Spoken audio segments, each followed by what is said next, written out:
Fairy lights twinkled above, casting a cozy glow on the backyard. Laughter and chatter filled the air as I weaved through the crowd. I balanced a plate piled high with canapes, almost spilling them. It was Sarah's birthday party, and all our college friends were there, most of them still single and enjoying their freedom. But me? I was the odd one out, proudly wearing a hefty ring on my left hand. "Hey, stranger!" a voice called out behind me. I turned to see Sarah, her blonde curls bouncing as she hugged me tight. "Where have you been hiding?" "Just dodging social butterflies," I laughed, motioning to my overflowing plate. "Happy birthday, by the way. You look stunning." "Thanks," she said, her eyes sparkling. "So where's Mr. Perfect?" "Ah, Michael." Even his name sounded perfect. He was why I left single life behind so quickly. We met just a few months ago at a friend's party. It felt like a scene from a cheesy romance novel. We locked eyes across the room, the music faded, and suddenly it was just the two of us. "Hey," he said, a confident smile playing on his lips. "I don't think we've met. I'm Michael." "I'm Paloma," I replied, feeling a flutter in my stomach. "Nice to meet you." That night we talked for hours about everything and nothing. He was unlike any guy I'd ever met. At 27, he already had a clear vision for his future. A career, a family, the whole package. It was refreshing, a stark contrast to the commitment-phobic Peter Pan surrounding me. "I want kids," he declared at one point, his gaze intense. "A whole bunch of them. And I wouldn't mind changing a single diaper." My heart skipped a beat. Kids were a non-negotiable for me, too. Growing up as an only child, I'd always dreamed of a house filled with laughter and the chaos of little ones. "Me too," I whispered, a genuine smile spreading across my face. And that was it. We were on the same page, a rare find in the murky waters of dating. Our relationship blossomed quickly. Dates turned into weekend getaways, which turned into movie nights curled up on his couch. Michael introduced me to his family, a close-knit bunch who welcomed me with open arms. His mom, Martha, was particularly warm. "Family is everything, Paloma," she'd say, her eyes twinkling. "A woman's place is with her children, nurturing them, helping them grow." I couldn't help but agree. A year later, Michael got down on one knee, a simple diamond ring glinting under the park lights. Tears welled up in my eyes as I whispered yes. Our wedding was small but beautiful, surrounded by loved ones. After the honeymoon, reality set in.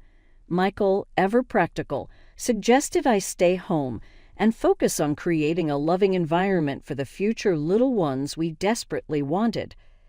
"Think of it as an investment," he'd say, squeezing my hand. "I'll be the breadwinner. You focus on becoming the best Dan mom ever." 6 months flew by at a whirlwind of doctor's appointments, cravings for pickles and ice cream at 3 a.m, and endless baby name debates. Michael was ecstatic. He practically announced our pregnancy to everyone we met. Booming. Pals knocked up. "We're going to have a little hair." The way he phrased it always rubbed me a little wrong, this emphasis on an hair. But I brushed it off, focusing on the miracle growing inside me. Finally, the big day arrived. Hours of pushing, a symphony of screams, mine and the baby's, I might add, and then silence. A tiny hand, wrinkled and perfect, grasped my finger. Relief washed over me so intense it almost hurt. "It's a girl," the doctor announced, her voice filled with warmth. A beat of silence followed.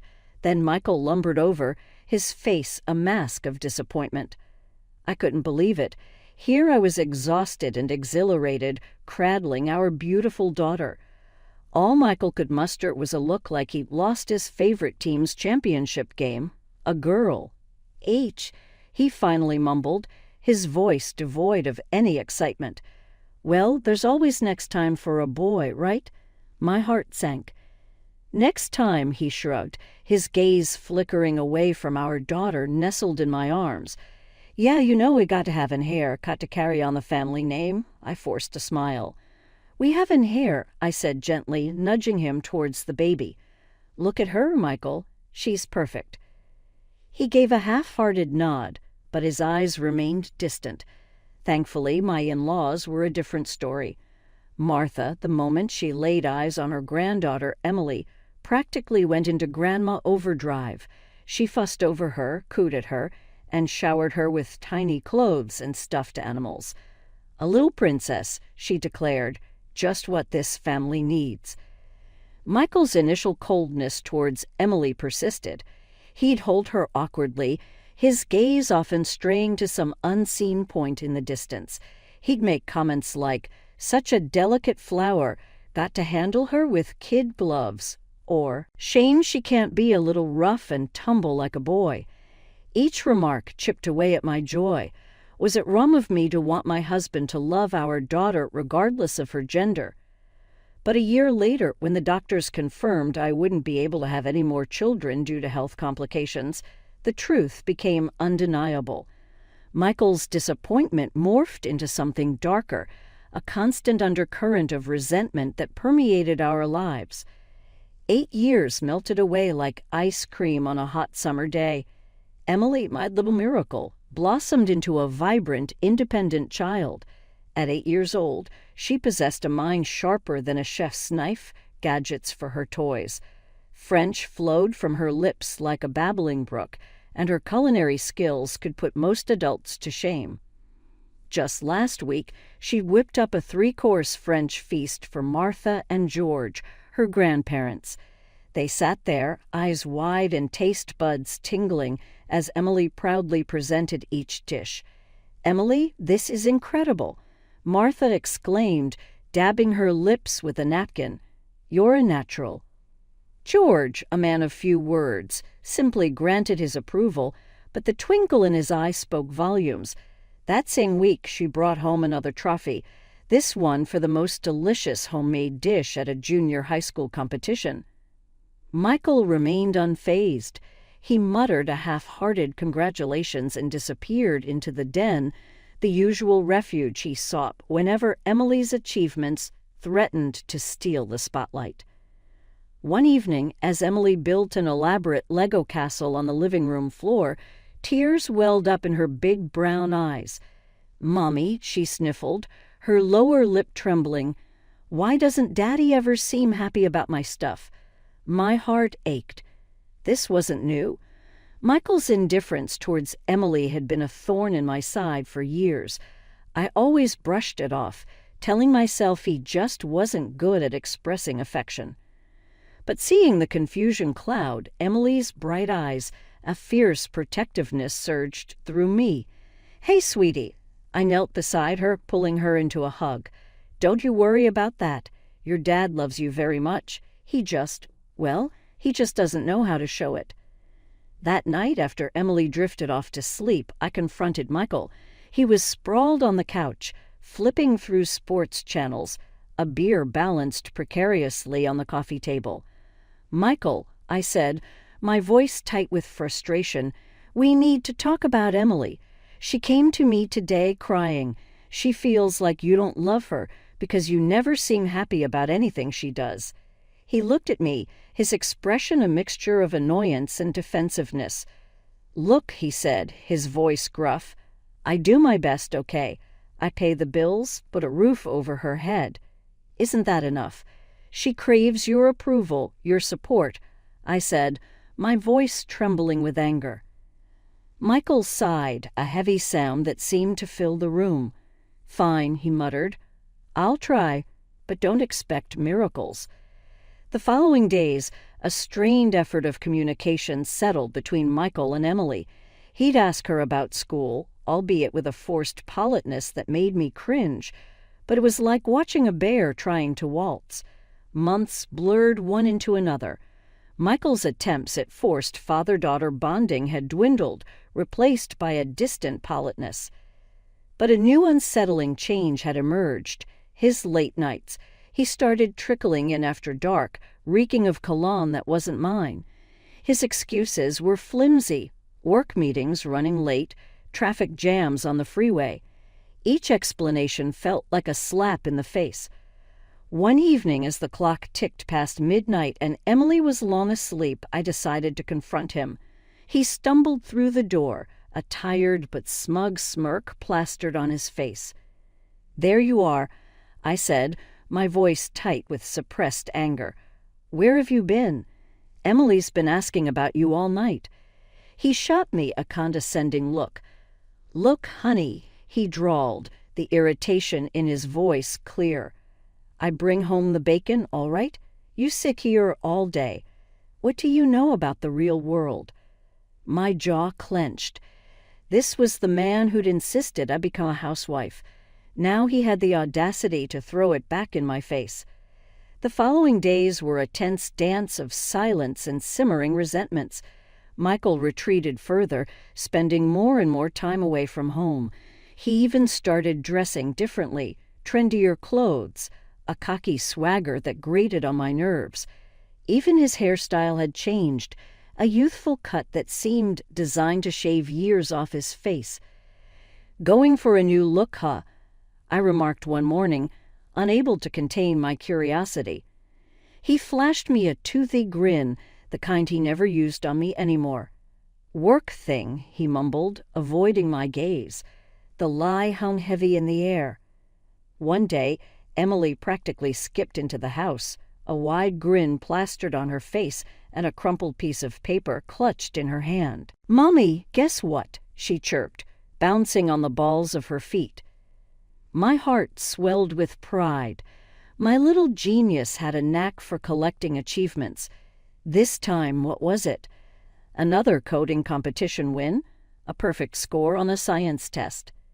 "What is it, sweetie?" I asked, kneeling before her and taking the paper. "I won the school's Mind Games Championship," she declared, her voice brimming with excitement. "They said I'm the smartest kid in my grade." I whooped with joy, engulfing her in a tight hug. "That's amazing, Emily. I knew you could do it." This victory deserved a celebration, but what? A fancy dinner? A trip to the amusement park? Those options felt lame for a mind as brilliant as Emily's. Then an idea struck me. That afternoon, after Emily finished her coding class, yes, at 8 years old, I surprised her with a sleek, brand-new smartphone. Her eyes widened in astonishment as she unwrapped the box. "Mommy, a phone for me," she exclaimed. "For you?" I confirmed, a smile tugging at my lips. "You've worked so hard, and I think this could be a great way for you to explore your interests even more." She took the phone, her fingers tracing the smooth surface with a sense of reverence. Within minutes, she figured out how to navigate it, taking photos, editing them with built-in filters, and even downloading a few educational apps. "Thank you, Mommy. This is the best gift ever," she exclaimed, throwing her arms around me. A pang of guilt twinged at my heart. Michael constantly harped on about me spoiling Emily. He wouldn't approve of this, not one bit. But the joy on Emily's face silenced that voice. "Just promise me one thing, okay?" I said, holding her gaze. "Don't tell Daddy about the phone. He might get mad." Emily, ever the loyal daughter, nodded earnestly. "My lips are sealed, Mommy. This is our little secret." A week later, a glimmer of hope, faint as a firefly in the night, flickered in our strained household.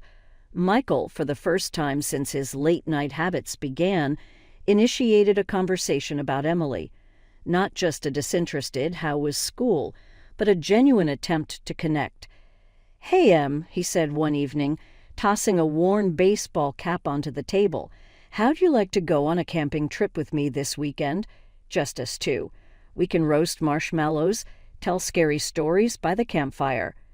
Emily's eyes lit up like Christmas lights. "Really? With just you and me?"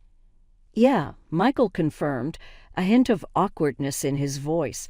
"Figured it's about time we bonded, you and your old man." A knot of apprehension tightened in my stomach. The thought of Emily venturing into the wilderness with Michael, who wouldn't know a compass from a colander, sent shivers down my spine. "But, Dad," Emily interjected, a frown creasing her brow. "What about bears and stuff? Aren't there, like, wild animals in the mountains?" Michael chuckled, a sound devoid of humor. "Don't worry, kiddo. I'll protect you from any bears or wolves that come sniffing around." My heart pounded in my chest. This whole camping trip felt like a terrible idea. Yet, seeing the excitement sparkling in Emily's eyes, the words died in my throat. That weekend they packed their backpacks, a nervous flutter in my stomach battling with a sliver of hope. Maybe, just maybe, this trip would be the bridge they needed to build a stronger relationship. Sunday evening rolled around, a leaden gray settling over the sky, mirroring the dread growing in my chest. Michael stumbled through the door alone, his face etched with a desperate weariness. "Paloma," he croaked, his voice hoarse. I need to tell you something. It's Emily. I lost her." The world tilted on its axis. "Lost her?" I echoed, my voice barely a whisper. "What do you mean you lost her?" He looked up, his eyes red-rimmed and pleading. "We were hiking in the mountains, and she wandered off. I called for her, searched everywhere. Fury surged through me, hot and blinding. And you just came home now? Why didn't you call the police?" "I was scared," he mumbled, his voice cracking. "Scared. They'd think. Think what?" I roared, my voice laced with terrifying calm. "Bet you're a neglectful father who lost his own daughter."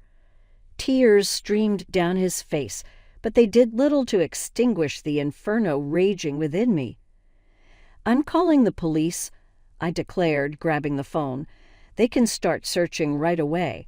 A frantic phone call later, sirens wailed in the distance, a beacon of hope in the encroaching darkness. My in-laws arrived, their faces etched with concern, but their words did little to penetrate the fog of terror blanketing my mind. The agonizing wait dragged on. Each tick of the clock felt like eternity. Michael sat huddled on the couch, his phone clutched in his hand, his gaze glued to the screen. My blood pressure soared as I watched him, a detached calmness masking a simmering rage. This wasn't worry, not genuine concern. It was something else entirely. A jolt of electricity shot through me. Emily. Her phone. Emily's phone. I screamed, the realization dawning on me like a slap in the face. She has a phone with GPS. Michael's face drained of color. His phone clattered to the floor, the screen displaying a text conversation filled with cutesy emojis. Ignoring the sickening churn in my stomach, I grabbed my phone and dialed Emily's number. It rang unanswered, each unanswered ring chipping away at the fragile hope I clung to. With trembling hands, I relayed the information to the search team, a newfound urgency lacing their voices. Here's hoping that tiny phone, a symbol of my supposed overindulgence, would be the key to bringing Emily home. An hour stretched into what felt like a lifetime. Then a crackle of static on the walkie-talkie shattered the tense silence. A voice, rough with relief, announced, "We found her. She's safe and sound." Moments later, the front door burst open, revealing a group of rescuers carrying a small, bundled figure. Emily, her face streaked with dirt and exhaustion, but safe, alive. My in-laws engulfed her in a hug, tears streaming down their faces. I joined the embrace, burying my face in her hair. The scent of pine needles and fresh air was a balm to my soul. When we finally pulled back, I looked into Emily's bright brown eyes. "Why didn't you answer your phone, sweetheart?" I asked, my voice thick with emotion. She shrugged, a hint of defiance in her small voice. "I was scared it would die," she explained, "so I just stayed put and waited for them to find me on the GPS thing." 8 years old and already displaying a wisdom that put her father to shame. a shame that simmered into white-hot rage as I glanced at Michael, who stood awkwardly to the side, a ghost at his own daughter's homecoming party. "Well, aren't you going to say something?" I spat, my voice laced with venom. "Welcome home, sweetheart. Glad you're not lost in the wilderness anymore." Michael flinched at my words but remained silent. Emily, sensing the animosity, wriggled out of my embrace and walked towards him. "Daddy," she said, her voice small but clear, "why did you leave me all alone in the mountains?" Michael's lips stretched into a thin, unconvincing smile. "Just a little test, champ," he mumbled, his voice strained. "See how brave you are." Emily, for an 8-year-old, displayed a maturity that belied her age. She tilted her head, her gaze unwavering. "No," she corrected, "you left me on purpose." A choked laugh escaped Michael's lips. "Don't be silly, kiddo. Why would I do that?" "Because you don't like me," she stated bluntly, her voice devoid of accusation, simply a fact. "You never wanted me."